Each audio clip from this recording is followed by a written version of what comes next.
Hello, and welcome to Meet the Author, a program that is brought to you by Quincy Access Television and the Thomas Crane Public Library. During this show, we will highlight authors and their work. Copies of their books are available for checkout at the Thomas Crane Public Library.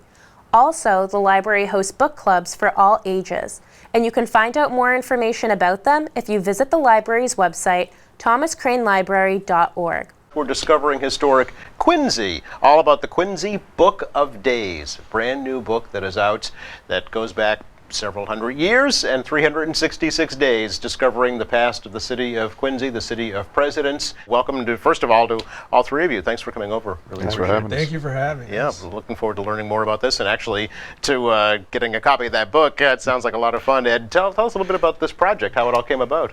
Well, this is our 125th year. This Quincy Historical Society is 125 years old. Just had a big party not too long ago. So we just had a big party for that. But we wanted a 125th anniversary project. And we wanted something that would be significant, but also something that would be kind of celebratory, kind of fun. And there is so much to Quincy, and of all the possible things to be covered in Quincy's history, that it began to seem like a book of days might be the way to go. Now, the concept of a book of days is something that not everybody's familiar with, but it's been around forever, almost. Goes back to Greek and Roman times. Versions of it exist in the Middle Ages. And then certainly once you kind of got into the 1800s and the 20th century, it became pretty popular. One example, a guy back in 1864, 1869 over in England did one that tried to do everything that ever happened in the world on every day of the year. You know, so this was mammoth. Yeah. Most of us try a little bit more specific a topic. Right. So our idea was simply to try and, as our subtitle suggests, and as you said, cover all 366 possible days of a year, including leap year, and have something interesting that happened in or about or related to Quincy on each of those days. So we tried to get some of the important stuff, all the essential things, things that people would remember, the major events, but also stuff that would be just kind of entertaining, that would be things people didn't know, that people would go, whoa, that's strange, or you know, whatever. And give them more than 100 pictures as well. One event at least for each day, some with more than that. As you said, we're covering as much of Quincy history as we can, from earliest right up to the present. The last entry is the opening of Hancock Adams Common. It's the most recent entry. Yeah. And Wayne and Dan and our third author, Corinne Waite, worked like crazy to get it done. Took over a year. Wow. Sue Ramey, who's also a member of our board, did the design and layout. So they can go home again. I should say my wife took the cover picture. Oh, okay. Give proper credit. Yes. And, so it's a local product. You know, it's all handmade and done with a great deal of affection, and hopefully people will like it. Yeah. Well, today is the first time I've seen it, and the first thing that struck me is, it's a paperback. It's under 150 pages. Yep. It's very readable. It's very approachable. It's almost like a handbook, if you would. A handbook is not a bad way to describe it, because the idea is that this is not something that you have to sit down and start at January 1st and work your way through. You can take it with you. You read it in bits and snippets. You know, when the weather gets better, you can take it to the beach with you. You can take it out in the backyard. There you go. Yeah. You know, you can settle disputes at the bar with it if you need to. Whatever. You know. It says right here in this book. Okay. Yeah. So it's meant to be kind of fun and light. Yeah. Absolutely. Let's bring in Wayne and Dan here and talk a little bit about the project itself and the research that was involved behind it. Wayne, tell me first a little bit about you and yourself and your background with the Historical Society. Well, I'm on the board of directors. I've written 2 books prior to this, one on the Fort River Shipyard and one on the history of shipbuilding in Quincy. Okay. So Ed asked for volunteers to work on the projects, and I thought it would be a fun way for me to go through all the Quincy history books that I have in my own private collection. I see. So a lot of the entries that I found came from those books. Anything you found that you didn't know before? Oh, there's probably 300. There's probably over 400 entries in the book. Probably 300 of them I didn't know. Really? Oh yeah. Oh, okay. I mean, there's all sorts of fun facts.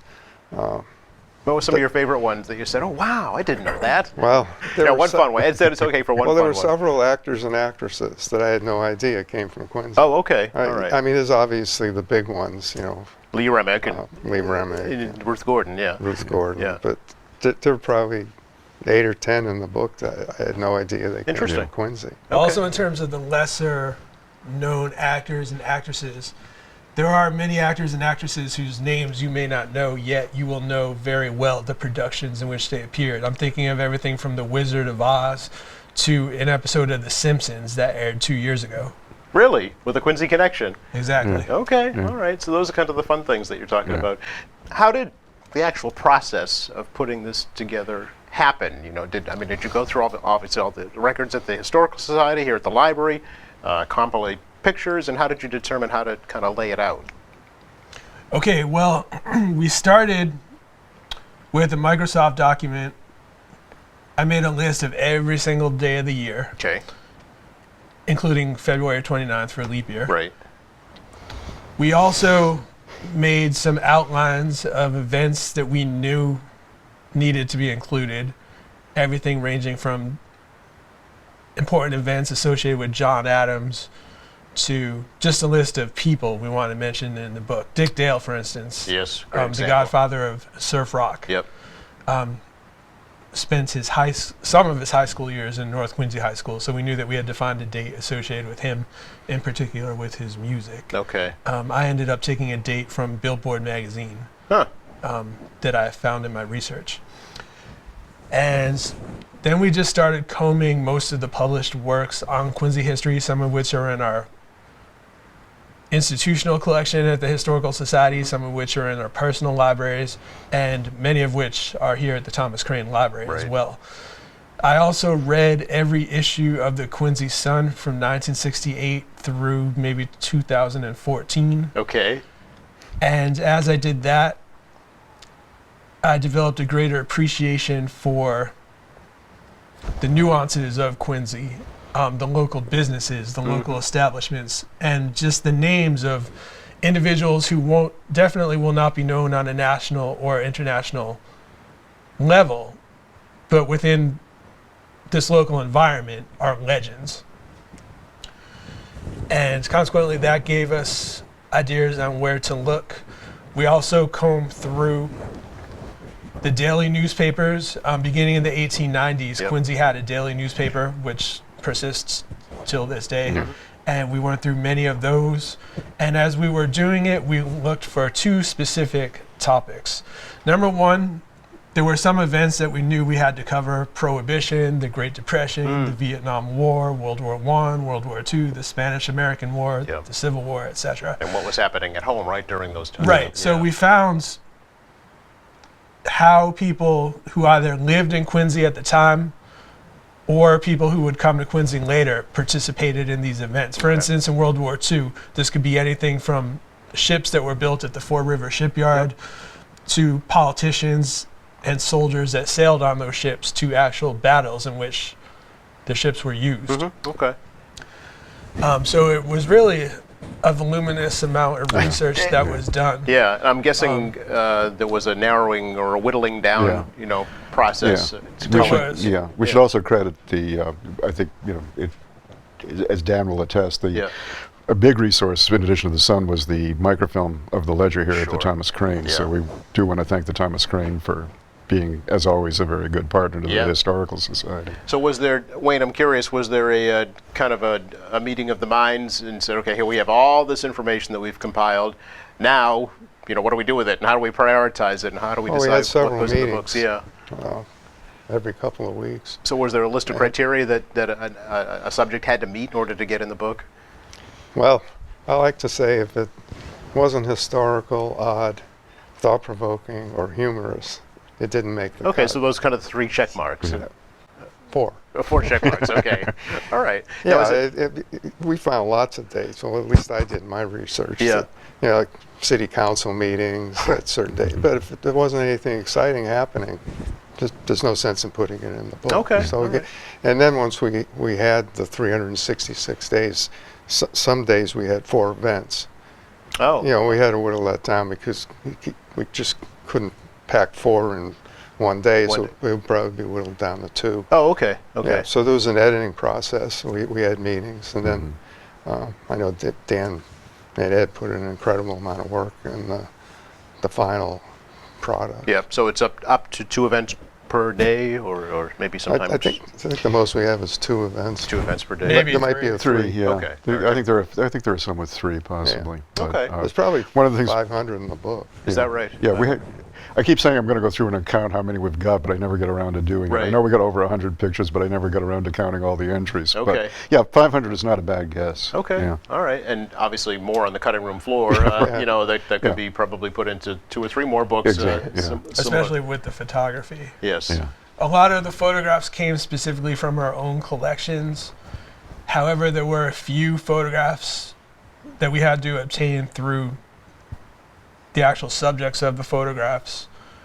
And there were a few that we had to acquire through institutions. Ah, okay. So some were not available to you. Yeah. Interesting. Right. And did you have to do any interviews at all of actual people to be included in this book, or is basically just pre-printed material, pre-published material? We didn't do any interviews. Okay. We did engage in correspondence with a few Yeah.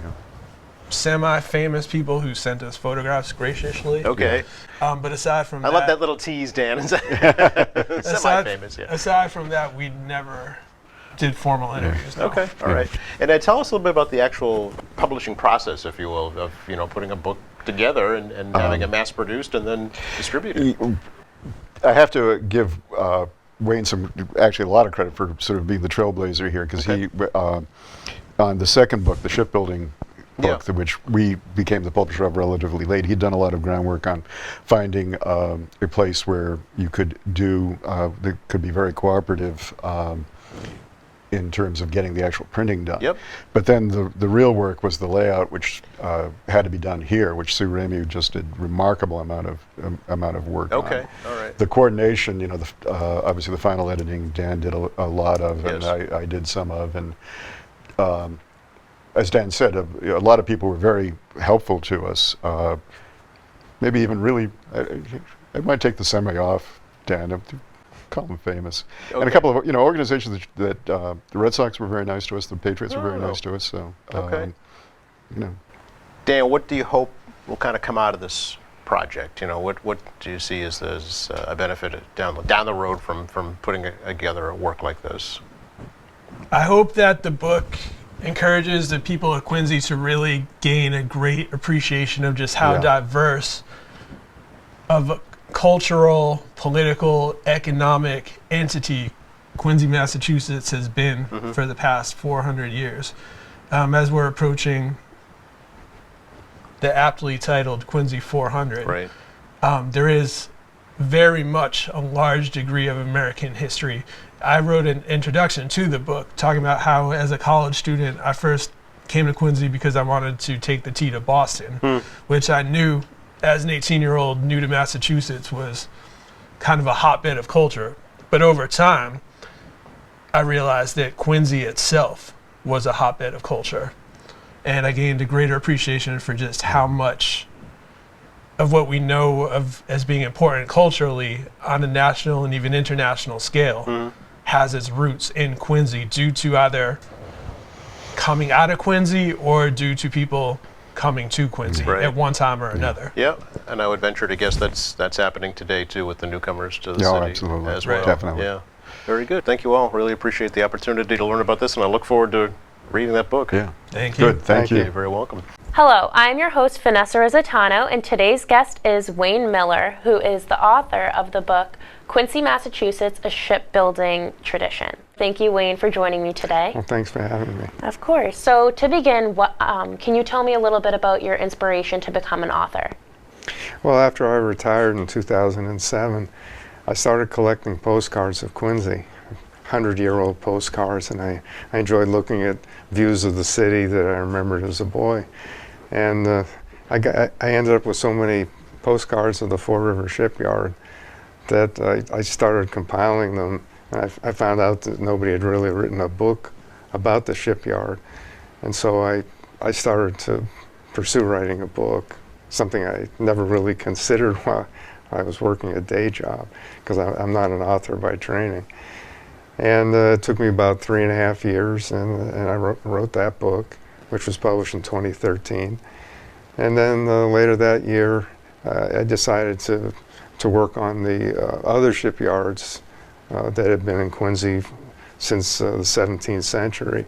Quincy has a rich shipbuilding tradition. And so I started doing research at the end of 2013 for my new book on the older shipyards that had been in Quincy. So there's definitely a lot of history in Quincy and anywhere for that matter. Why do you think it's so important to learn about local history, like in your own community, your city, your town? Well, I think it's extremely important. Well, just taking the shipbuilding business, there is no shipbuilding anymore in Quincy. And at one time, it was extremely important. The Four Rivers Shipyard was in Quincy from 1900 to 1986. And since it closed, there are now 2 generations of people that probably have no idea that there was once a shipbuilding business in Quincy. And at one time, at the turn of the century in 1900, there were 6 shipyards in Quincy, not just the Four Rivers Shipyard, but there were yards in Germantown and along the Town River, and there was even a shipyard on Wollaston Beach. So I think it's important that people know what transpired here for 300 years. So after all of like the research and everything, can you tell me like what intrigued you most about the history of the shipyards and the shipbuildings in Quincy? Well, we didn't just build Navy ships here. I know people have the impression that the Four Rivers Shipyard did all their work for the United States Navy, but in Quincy, in the 19th century, George Thomas came here and he built clipper ships, those magnificent Greyhounds of the Sea, the 3-masted, square-sailed, square-rigged ships. There were sailing ships that were built here that won significant races in the early 1900s. They were also built here the Quincy stone sloops to carry granite. Quincy is famous for its granite, just like it was for its shipbuilding. And the sloops would carry granite all up and down the East Coast. So there was all different types of ships that were built in Quincy other than for the United States Navy. I know that the shipbuilding was very known and big in Quincy, and people have different or even similar views on the shipyards, but what are your personal views on the shipyards in Quincy? Well, you're talking about the property that's still there from the Four Rivers Shipyard. Unfortunately, there's a lot of old buildings there that probably should be torn down. And many of the buildings are 100 years old, and maybe a little more than 100 years old, with broken out windows. And I know that a lot of these buildings are still standing because of the asbestos problem and the remediation that has to be done before you can take down a building. And it was my hope by writing these books that I've written that perhaps someday that the Four Rivers Shipyard area could be developed into a sort of a museum for ships, kind of like what has been done at Battleship Cove in Fall River, where there's a number of different ships there and they act as museum ships. I know the USS Salem is at the Four Rivers Shipyard, and they have a wonderful museum down below, and with a lot of memorabilia from the Four Rivers Shipyard. But I think they would do an even more impressive business if there were a series of ships there in a waterfront area where people could walk. And it's not like that now, and hopefully in the next 10 or 20 years, it'll look a whole lot better, I hope. Now diving more like into the book itself, what inspired you to actually write a book about the shipyard? Well, my father was in the Navy, and I've always been interested in ships. And I enjoyed watching ships on Quincy Bay. And I don't own a yacht myself, but I like going on boats and ships. And plus, as a boy, I was always interested in American history. I mean, there wasn't any money to be made in American history, so I went and got a real job. I went in the business world. And it was only after I retired that it rekindled my interest in American history. And since I came from Quincy, I thought, wouldn't it be fun to study the history of Quincy? I bought a number of history books that have been written through the years on the city. And I learned more about what had transpired here for the last 400 years, actually. And when I got the opportunity to write the book on the Fore River Shipyards, since I was retired, I just thought it would be fun to try something new. It's worked out. I mean, if you told me 10 years ago that I would have written 2 books by 2017, I probably would have laughed. I would have said, you must have the wrong Wayne Miller. So, life takes its twists and turns, and, I'm happy with the way it's worked out.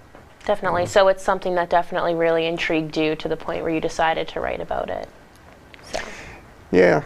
Well, when you're retired, you have to look for things to do, and about the only physical activity I could do now is bowling. I can't play baseball anymore, and football's out.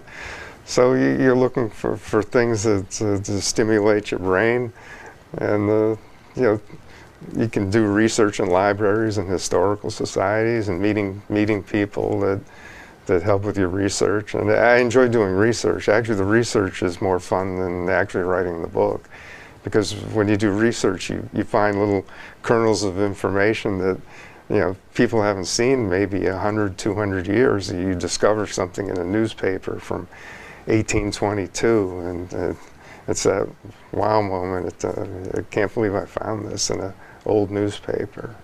So the research is what's the most fun for me. Right. So you definitely enjoyed the research. How long did it take you to research it? Was that the most time-consuming part, do you think? Like, how long did it take you to find a lot of information enough to actually write a book on it? Yeah, well, this book took me 4 years.